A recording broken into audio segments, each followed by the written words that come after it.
الفيديو ده ملوش سكريبت، مش متحضر له، ملوش جايد معين هيمشي ازاي، وفي الغالب مش هعمل له ايديت. هي الفكرة كلها اني جاي اكلمك عن فكرة انت لو بقيت واعي ليها انت ممكن حياتك كلها تتغير. مش عايز اطول في المقدمة، ولكن عايز اقولك بمنتهى الوضوح: تقبل الألم. كلنا بنتعرض للألم، وده طبيعي، ده طبيعة الحياة إننا نتعرض للألم، إننا نواجهه ونحس بيه ونتأذي منه. ولكن اللي بيفرق شخص عن شخص تاني هو هل هو مستعد يتقبل الألم ده زي ما بيتقبل كل المشاعر الإيجابية التانية، ولا مش مستعد وهيرفضها.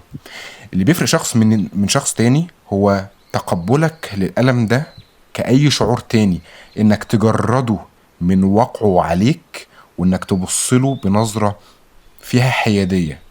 الشعور هو مجرد زائر، عابر سبيل. شعور جالك بسبب واقعة حصلت، بسبب حدث معين حصل، وهيمشي. هيمشي بسبب انك اتعودت عليه، او هيمشي بسبب ان الظروف اللي كانت سببته اختفت، او هيمشي بسبب ان انت فقدت الامل في ان هو يمشي فبيمشي.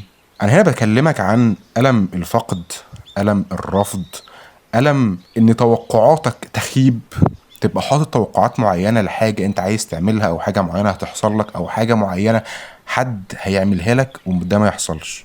مجرد ما بتتقبل الألم زي ما بتتقبل الشعور بالسعادة والفرح، صدقني انت هتبقى اقوى من اي شعور تاني هيجيلك. زي ما قلت لك، الألم واي شعور تاني هو مجرد زائر. تعامل معاه وتقبله وحس بالألم، تشبع منه، ولكن لا تتصالح مع ضرورة انه يحصل لك بشكل مستمر. يعني لما تفقد شيء او تفقد شخص، تقبل ان دي طبيعة الحياة. احنا هنا جايين نحس، نختبر تجربة الحياة نفسها تجربة. فبمجرد انك تتقبل التجربة بكل ما فيها من تضادات، ده هيخليك اقوى نفسيا. ده هيخليك مش سهل التأثر بأي شيء يحصل لك. في الغالب أي حاجة بتحصل لك وبيبقى ليها وقع قوي عليك، بتكون بسبب انك ما كنتش متوقع انها تحصل لك، او بتكون متوقع ان هيحصل لك شيء افضل منها، او حاطط توقع معين للحاجة اللي المفروض تحسه، وبعدين تتفاجئ ان ايه ده، انا انا ما نجحتش في الامتحان بالدرجة اللي انا كنت عايزها، فازعل. وجبت درجات عالية فافرح بزيادة. صدقني، كل المشاعر الإيجابية والسلبية هي مجرد زوار. ولازم تفهم إن ضروري يكون موجود الألم ده علشان تدرك قيمة التضاد بتاعه. لازم تدرك قيمة التعب علشان تحس بقيمة التضاد بتاعه. لازم تحس بقيمة الإرهاق علشان لما تيجي تنام بالليل، الراحة بتاعت نومتك على السرير تبقى ليها معنى. تحس فعلا بكل تفصيلة فيها.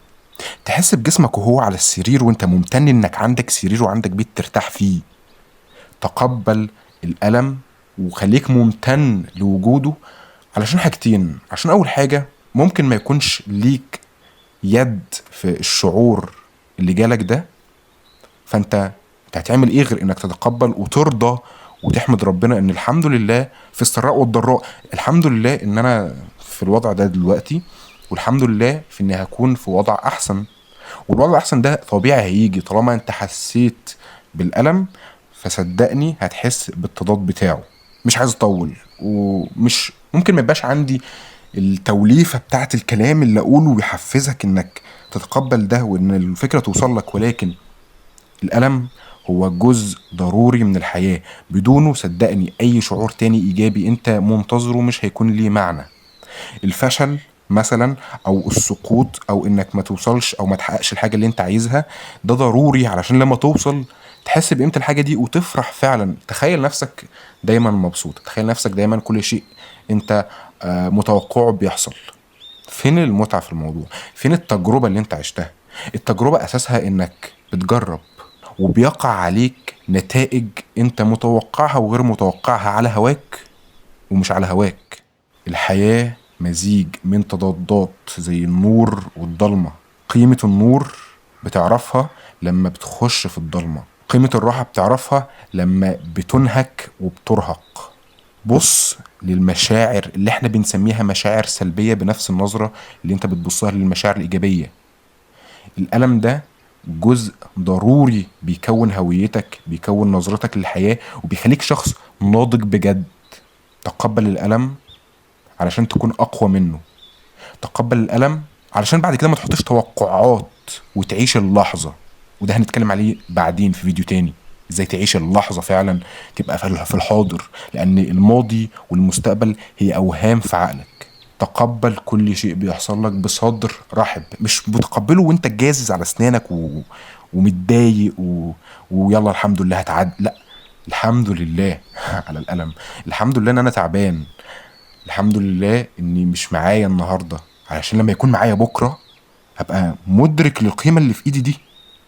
كان في قصه ملياردير روسي لسه سامعها، بيقول ان كل سنه بيروح يقعد لمده اسبوع او اسبوعين في مكان نائي وعشان يعيش على دولار واحد فقط، مع انه ملياردير. ولكن هو بيعمل التجربه دي ليه؟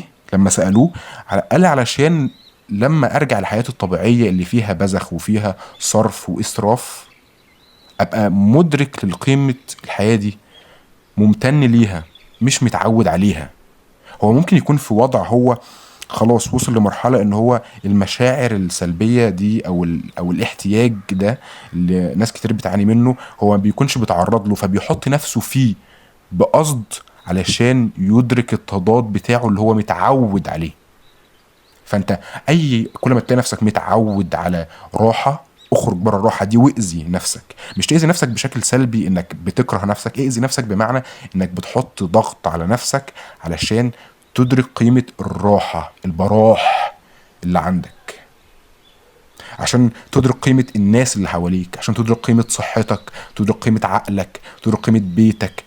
حياتنا مليانه نعم فعلا احنا مش مدركين لقيمتها بسبب ان احنا اتعودنا عليها. فلما يحصل ظرف ان يعرضك انك تحس بشعور انت مش متعود عليه، تقبله واحمد ربنا عليه، عشان هو ده فعلا اللي هيخليك تحس بالحاجه اللي انت اتعودت عليها دي. الفيديو ده مش مترتب له، مش متجهز له، وفي الغالب مش هيتعمل له ايديت، ولكن دي رساله فعلا انا حابب اي حد بيسمع الفيديو ده، لو شخص واحد بس شاف الفيديو ده او سمعه واهتم باللي انا بقوله ده وركز فيه وبدأ يطبقه، هيفرق معاه كتير جدا. الألم أو المشاعر السلبية مش حاجة وحشة، ولكنها جزء من التجربة الإنسانية، من تجربة الحياة. هي تضادات لمشاعر أنت بتطمح ليها، فتقبلها علشان المشاعر اللي بتطمح ليها دي لما تجيلك تحس بقيمتها. شكرا ليك واشوفك الفيديو الجاي.